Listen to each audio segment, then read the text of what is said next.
I'm really not sure what to call these. Movie sweaters? Film sweaters? That leaves out TV. Media sweaters? Iconic sweaters? Good day, friends. The weather's starting to change to the chilly, and when that happens, most folks either crank up the thermostat or put on a sweater. Around here, it's a bit of column A and a bit of column B with a snuggly blanket thrown in for good measure. But I digress. Today I'm taking a look at some of the iconic sweaters we've been watching on the silver screen, as well as the smaller home model, likely in your living room or bedroom. Heck, I'm sure you could put a TV in the bathroom, but I doubt the electronics would deal well with the moisture. Pretty sure I'm going to miss a few, possibly even some obvious standout knits, but this is a list I've come up with by trawling the internets looking for best of lists. Bear in mind, I haven't seen a lot of the latest movies and films. Do you know how many costumers and knitters there are on YouTube these days? It's a lot. There's a reason why I canceled my cable TV. I mean, it's not just the historic sewists who can have all of the fun dishing about movie wardrobes. I mean, come on. Let's start at the bottom of the list, shall we? The Weasley sweater. Not a sweater made for weasels, though that would be an interesting movie. This is a sweater in the Harry Potter universe made by Molly Weasley for members of her family. I'm pretty sure readers of the books and viewers of the movies have the same iconic image in mind. A plain stockinette sweater of some sort with the first letter of the family member's name on the front. Probably an Antarsha. In the books, Harry is extremely pleased to receive a jumper of his own as he's been wearing his cousin's huge hand-me-downs for years. So this is symbolic of belonging and yet having belongings that are entirely his own, which is a nice sentiment. The other recipients of the Weasley jumper are not so pleased with their warm woolies. The fun comes when you realize that the Weasley jumper is mentioned only a couple of times, then seems to go entirely forgotten, at least in the movies. In the meantime, knitters around the globe have spent the better part of the last 20 years boring themselves to tears knitting plain sweaters with letters on the chest. Honestly, the series spawned much better knits and quite accidentally. As much as the Weasley children treat their sweaters like an object of horror, it's probably the most boring, iconic sweater on the list. Speaking of horrors, Nightmare on Elm Street. Horizontal stripes. This sweater is so iconic you have to be really judicious with your keyword search on Google, otherwise you'll only get advertisements for buying the damn thing as a Halloween costume at Wally World or eBay. It was knit by costume designer Judy Graham, who has worked on several other films and shows, and also has a YouTube channel where she demonstrates techniques. If you scroll back in her archives or check out her website, she talks about different wardrobe projects she's worked on. One of the things she mentions is needing to use wool rather than acrylic, because the sweaters for the films would need to be exposed to pyrotechnics of some sort. In fact, this is mentioned more than once in regards to other movie knits, which just goes to show what kind of wear and tear a movie garment goes through. I'm not personally a fan of horizontal stripes. First year art college and years of trying to find clothes that flatter my figure have taught me that vertical stripes make you look taller and thinner, but horizontal stripes make you look wider. Guess which stripes plus-size clothing manufacturers love to inflict on us? No, it's not the vertical stripe. That would be logical, and we can't have that. Really, there are three characters that come readily to mind when I think of horizontal stripes. Freddy, Where's Waldo, and Ernie from Sesame Street. At least two of those characters are skinny, which wide horizontal stripes could give them an anchoring presence. All three could be argued to be on the evil D&D alignment, which just goes to show that ye old horizontally striped sweater is an iconic sweater of evil. Oh, we're going to talk about all the problematic figures in show business today, aren't we?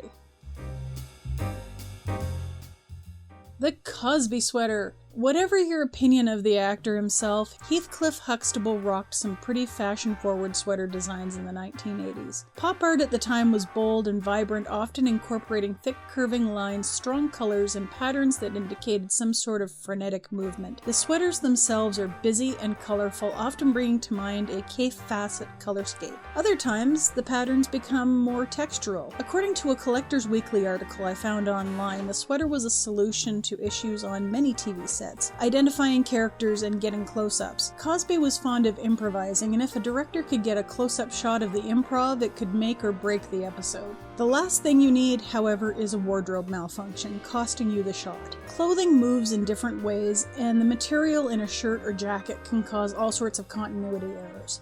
The solution was to use sweaters. They expand and contract and move with the torso. Also, if you were able to assign a color to a character, you could plan your continuity shots. And it wasn't just the star of the program who wore the sweaters. If you watch the rest of the cast, you'll notice that a lot of their looks came from knits layered over a shirt or a t-shirt of some sort. Again, things that make continuity a bit easier to deal with. The one problem that cropped up was that cameras at the time could tend to react poorly under lighting to certain prints and textures, so the wardrobe staff had to be pretty choosy. The result was a strangely iconic look for both the series star and his supporting cast at a time when bold prints were really coming into their own. Speaking of bold prints, the Cause wasn't the only one rocking the abstract style. If you close your eyes and think of Ferris Bueller, you might gloss over the absurd amount of wardrobe changes in the first half of the movie, including pajamas, a swimsuit, and an ensemble featuring a button-down shirt, snazzy hat, and clarinet. You've probably forgotten about the strangely stylish Hawaiian print shirt and striped pants combo. I mean, I did. And it was one of the most iconic movies of my preteen years. You might think of the odd patchwork beige bomber jacket, but what you probably remember is a guy on a parade float wearing a leopard print vest while lip-syncing along to the Beatles' Twist and Shout. Lip-syncing was big back then. The movie brought Twist and Shout back to a new audience, who then proceeded to annoy their parents with all sorts of when you were young questions. I know because I asked them. The thing is, that's not a leopard print vest, it's a black on yellow abstract print knit vest. It's an optical illusion. And now that I've ruined your childhood, here's my favorite theory about Ferris Bueller. He's a figment of Cameron's imagination. It's Fight Club 1.0. You're welcome. According to a Cinema Blend article, costume designer Marilyn Vance created the sweater vest by ripping apart a cardigan from Marshall Fields in Chicago, which, when you think about it, kinda makes the outfit even more awesome. John Hughes movies at the time, while set in an age of mass consumerism, tend to hone in on DIY efforts. Molly Ringwald's character Andy in Pretty in Pink creates her own clothes by ripping apart old dresses from family friends and thrift stores. That Ferris Bueller's iconic sweater vest is a similar DIY effort is more than fitting. While we're on the subject of ruining childhoods, Christmas Vacation. For some weird reason, at least in my mind, the whole cult of the ugly Christmas sweater has built itself up around National Lampoon's Christmas Vacation. I went looking for it, and Clark Griswold's sweater is actually quite nice. There's the dark colored cardigan he wears when things start going right, and a fairly busy maroon and green Fair Isle style stranded sweater. One could argue that it's edging its toe into ugly sweater territory, but it coordinates way too well for that. Chase somehow pulls it off. If anything, there are a bunch of fast fashion sweatshirts with Christmas Vacation inspired ugly sweater style screen prints. I'm not going to show them, as some of them are rather crude, but the movie wardrobe seems quite tame by comparison.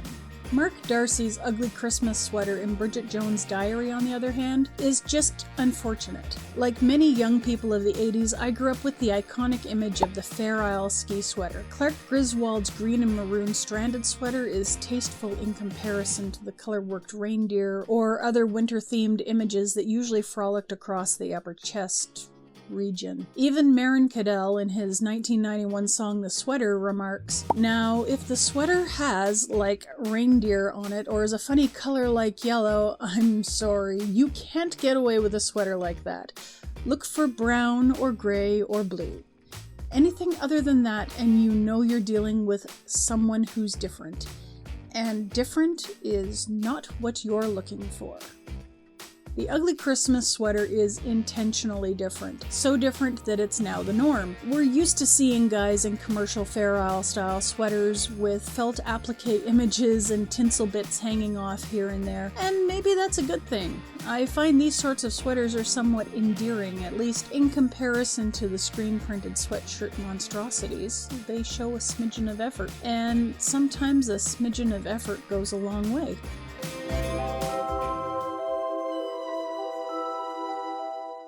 Speaking of smidgens of effort, we return to the Potterverse for another stranded knit Fair Isle style sweater with a twist. The Neville Longbottom sweater. Neville Longbottom went from being the chubby tag-along to courageous teen hero with a strange dad sweater vibe in this Deathly Hallows Part 2. I attribute this to the oversized stranded hooded cardigan. I mean, from the front it has that trusting Mr. Rogers cardigan appeal, but it also has a hood which gives it that youthful look. And see, I'm a Canadian and I live in hoodies and I can see the extra value this sweater represents. No, not all Canadians live the hoodie life, just apparently those who have YouTube channels and like nail polish, and in my case, yarn. Shut up. The truth about this sweater is, the moment that movie hit, whether or not you wanted to see it, if you were a knitter, you wanted that sweater, and I'm pretty sure I saw a couple of high-end knockoffs in the stores that Yule, because I'm pretty sure the grand machine that is La Disney knew they could make a pretty penny licensing it out, or someone got wind of it early and shoved a bunch of yarn in a commercial knitting machine just in case. Either way, if you were a knitter, there was a span of about 2 months where every conversation came around to, "Did you see that sweater?" And discussions on how to recreate it. Oh, the lady knitters all said they wanted to make it for their significant others or other tall male relatives. They wanted it for themselves. Because here's a secret. If you can get a sweater in a man size, it fits better. I don't know why. This is why I used to steal my dad's sweaters and tried to get my grandmother to knit sweaters for my brother and then give them to me. It didn't work. I'm still salty about it. It really does occur to me that most, if not all, these iconic screen sweaters are man sweaters. Why is that? Hey, if you know of any good lady sweaters, or heck, let's look beyond the gender binary, find me a famous sweater that isn't a dude sweater and we'll talk about it. Leave a comment, okay? Truth be told, there really isn't such a thing as a man sweater or a lady sweater. It's just a matter of knitting to your particular dimensions, whatever they may be. But I digress. We're getting closer to the end, folks. We've gotten over the hump and it's all downhill from here. That might not be the best description.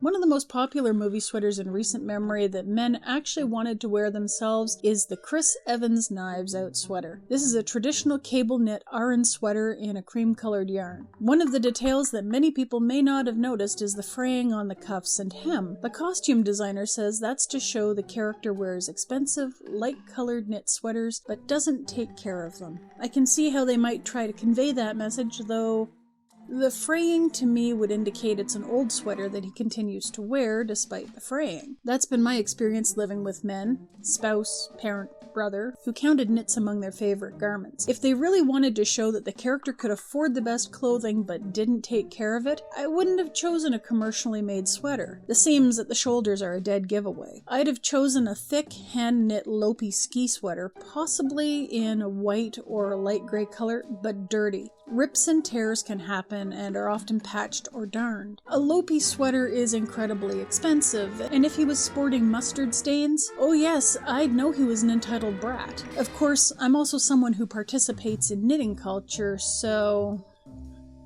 during the press junket for the movie, you couldn't look at YouTube or turn on a TV without either seeing the traditional Aran cable knit fisherman's sweater in a trailer or featured in a news story. One of the stories circulating was some fellow had ordered what he thought was a similar sweater from a Norwegian company, only to receive a sweater kit in the mail. They're not wrong. It's a pretty popular knit off-screen as well. Aran knits have been keeping yarn companies going for a long time now. It's not the first time we've seen the fisherman's sweater in the movies. Billy Crystal wore a similar sweater in When Harry Met Sally.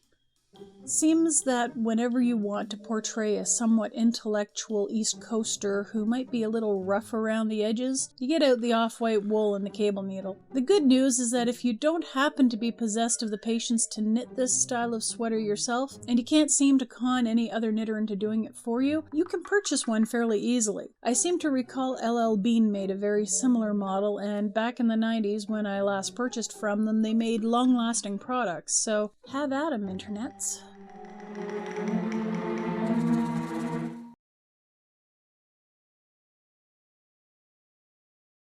You may have noticed that these sweaters aren't just iconic for the roles they played on the screen. Striped sweaters, stranded sweaters, fisherman's sweaters, these are all iconic styles as well.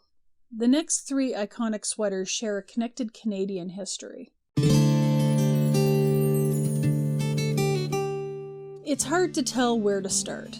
Do we talk about the innocent popularity of the children's theme sweater of the 1970s and the company that elevated this craft to an art form? The evolution of the car coat into a curling sweater? Do we start with the West Coast Indigenous Coast Salish people who turned to knitting sweaters as a commodity after a lack of materials tanked their traditional hand-weaving industry? Do we talk about residential schools and the theft of Indigenous intellectual property by knitwear and hobby knitting companies? It's a really heavy topic, folks, and it's part of a much larger issue that many Canadians still struggle with today. Folks like to point to us as the nice North Americans, but then you see what's happening on the East Coast vis-a-vis the Micmac people and their fishing rights, and we come to realize there's a lot that we're still learning about ourselves and our neighbors.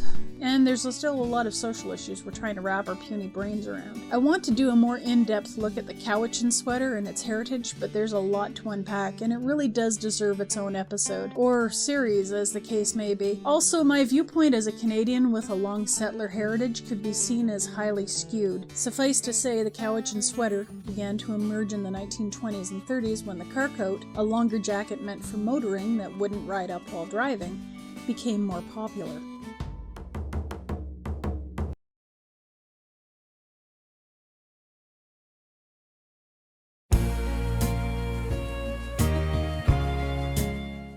By the 1950s, the motifs and general design of the Cowichan sweater had become instantly recognizable as a Canadian cultural icon. As often happens, commercial companies appropriated the design and adapted them. 3 of the best-known brands are Mary Maxim, Pendleton, and the Hudson Bay Company. The first of these iconic sweaters is the Pendleton Original Westerly Cardigan. A search at Pendleton's website invites the potential purchaser to shop the dude's sweater. Jeff Bridges repopularized the Westerly in 1998, playing the character The Dude in the Coen brothers' Big Lebowski. Just the mention of The Dude brings to mind a bear of a man in a Cowichan variant sweater knit from Coffee Colors, complaining about how the rug tied the room together while arguing with his buddies at a bowling alley. Bridges apparently kept his sweater after the movie wrapped, and seems to have absolutely no issues slipping back into the famous character on a whim. I gather he identifies with the dude. Honestly, I think we all have a little of the dude's legendary zen. We just don't all have Sam Elliott following us around narrating our lives. That's probably for the best. The next related iconic sweater is what I think may be an authentic contemporary Cowichan sweater. It was worn by Graham Greene as the character Leonard Quinnegak on the TV show Northern Exposure. I can't be 100% certain because, as we've already noted way at the beginning of this discussion, there may be multiple copies of a garment made for a movie or series. Leonard's iconic gray and white zippered sweater features dark-colored geometric bars across the chest and arms, as well as a snowflake motif. While the show is set in the fictional Sicily, Alaska, the sweater is instantly recognizable as a cold-weather Canadian staple for those who either have the money, the connections, or the wool to purchase or make their own. It's nostalgic Canadiana. Why nostalgic Canadiana? 2 words. Mary Maxim. Almost any Generation X Canadian who had a grandmother who knit can tell you about Mary Maxim. They may tell you about the famous Mary Maxim sweater, which, yes, was a variant of the Cowichan. The difference between Mary Maxim and Pendleton, however, is that Maxim is a hobbyist brand rather than a garment retailer. To this day, you can still buy vintage Mary Maxim patterns via their website for extremely reasonable prices. They also retail craft materials and supplies. Funny story, somewhere in my web travels searching for information about the whole branding kerfuffle, I saw mention that after a while, Coast Salish Cowichan knitters actually used Mary Maxim patterns for some of their authentic sweaters, and this makes sense to me. Obviously, they're going to continue using their quality materials and using any techniques that make the sweater uniquely theirs, but if you can save some time by using the patterns someone else took from your designs to begin with, rather than having to map out your own motifs, have at her, I say.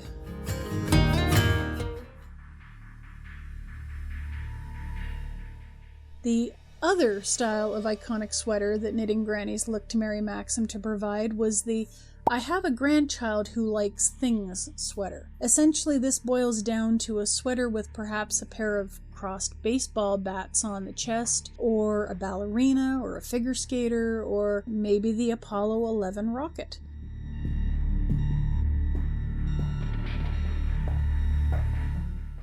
I'm not saying that Mary Maxim was responsible for the iconic sweater worn by Danny Torrance in The Shining, but it's a better theory than Kubrick's movie being about faking the Apollo 11 moon landing. To put it simply, Kubrick's movie was made at a time when grandmothers knit, and many mothers had a passing knowledge of the craft. During World War II, knitting was a way to support the troops overseas, and you can still find patterns at archive.org or the Antique Pattern Library that feature knits for our boys. The Greatest Generation then taught the baby boomers. For about 10 years post-war, knitting your own garments was more cost-effective than buying because you could recycle old yarn. Once the textile industry was back in full swing and rationing was a thing of the past, knitting became more of a hobby. Generation X and millennials really didn't show much interest until the late 1990s, early 2000s, which is when yarn crafts began upticking in popularity again. We've kind of lost sight of how the baby boom affected things. That first wave of post-war knitters were making a lot of sweaters based on the younger generation's interests, and they'd been doing so solidly since the 1950s or 60s if Mary Maxim catalog is to be believed. My own grandmother had a stash of Mary Maxim patterns, and I can recall at least one fish sweater for my brother, who has been an avid fisherman for most of his life. There were possibly other sweater kits as the years went on. I have a vague memory of a moose, but the fish sticks in my mind. So, Danny Torrance's Apollo 11 sweater?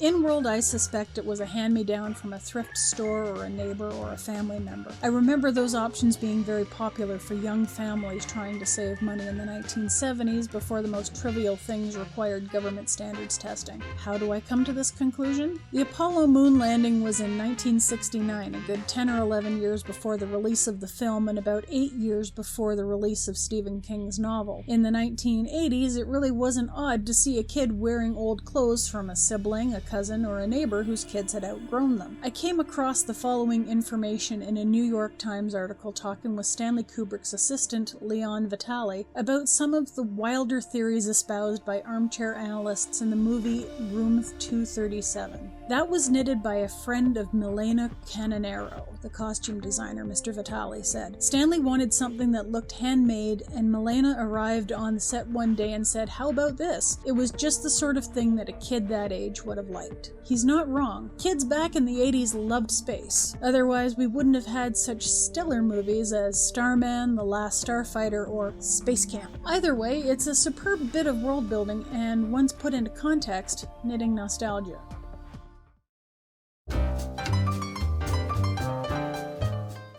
You would think a cardigan would be a simple piece of wardrobe, right? I mean, after all, the Cowichan, Pendleton, and Maxim sweaters are all a kind of cardigan, and it was a cardigan that was butchered to become the Ferris Bueller sweater. But Mr. Rogers' cardigan, possibly the most iconic sweater ever, was problematic as all hell from the wardrobe point of view.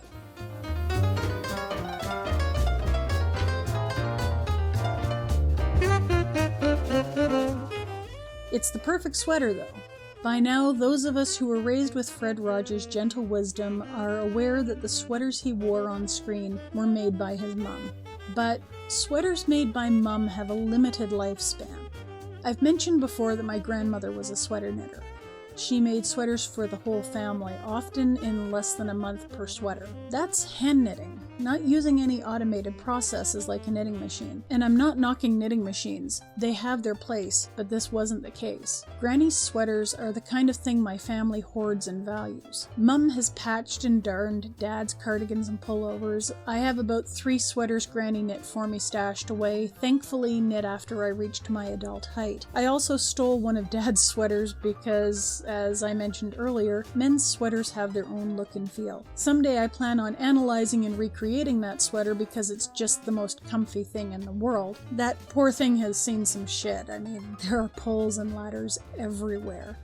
But the thing is, Granny's not here to knit any more of them. And that's the same problem Fred Rogers had once his own mother passed away in 1981. He was wearing those sweaters every day, and yarn wears thin even if you're taking care of it. Mr. Rogers' mum must have been some kind of an awesome knitter because replacing those sweaters proved to be a challenge. As I mentioned regarding the Cosby Sweater, some cameras at the time just couldn't handle certain colors or fabrics very well. So putting out a call for donations to local knitters didn't work out. They'd already figured out that zippers were safer than buttons. While Mr. Rogers would laugh off a misbuttoned cardigan as proof that everyone makes mistakes, a zipper proved to be less of a distraction while singing. And even then, the wardrobe staff made sure the zippers worked smoothly and without snagging. Like, they waxed the zippers. I mean, there's a whole joke in there somewhere about the adult entertainment industry, but this is PBS. Seriously, I've gained a ton of respect for wardrobe departments handling knits like this because the next effort, according to the article I found from Smithsonian Magazine, is wild. Turns out the best sweaters for the job were made by one of the companies outfitting the U.S. Postal Service. They bought plain white sweaters and hand-dyed them to work with the cameras. Of course, the fabric around the zippers were white and didn't dye properly, if at all, so they colored those manually using permanent marker. That's not even mentioning any styling options they modified so the sweaters would hang better on both him and when he put them away in the closet. Who knew a humble cardigan could be that much work? You want to know what the best part of all of this is? Kathy Borland, the art director who worked on Mr. Rogers' Neighborhood and wound up sourcing and hand-dyeing sweaters in a soup pot that they didn't want to buy because a $70 pot was too expensive and they were on a really tight budget. She also worked on George Romero's Day of the Dead. That's a lot of zombie outfits. A lot. Was it worth the effort? Well, yes. When you think of Fred Rogers, you think of the progressively aging father and then grandfather figure coming into the set, putting on his slippers and casual cardigan and getting ready to share time with children. For some kids, he taught lessons their parents took for granted and never thought to pass along. For some kids, he was the closest thing they had to a father or grandfather. He honestly tried to show that men could be heroic and brave, but also show emotions and care for others. If you don't believe me, watch Fred Rogers talking with the Senate Subcommittee on Communications regarding his work in public television, the difficulty obtaining funding when cartoons sponsored by commercial concerns are promoting violence to children, and raising awareness of children's mental health. He's firm, he's passionate, and he never raises his voice. Was it because Fred Rogers was bullied as a kid for being an overweight asthmatic? Was it because he was trained and ordained as a United Presbyterian minister, or was it because he was just a decent human being who wore sweaters knit by his mum? I'm not sure we'll ever know, but for me it makes the cardigan, particularly a red cardigan worn with a button-down shirt and tie, one of the most iconic sweaters in film and video history. Remember, you always make each day a special day. You know how, by just being yourself. There's only one person in this whole world that's like you, and that's you. And people can like you exactly the way you are. I'll be back next time. Bye-bye.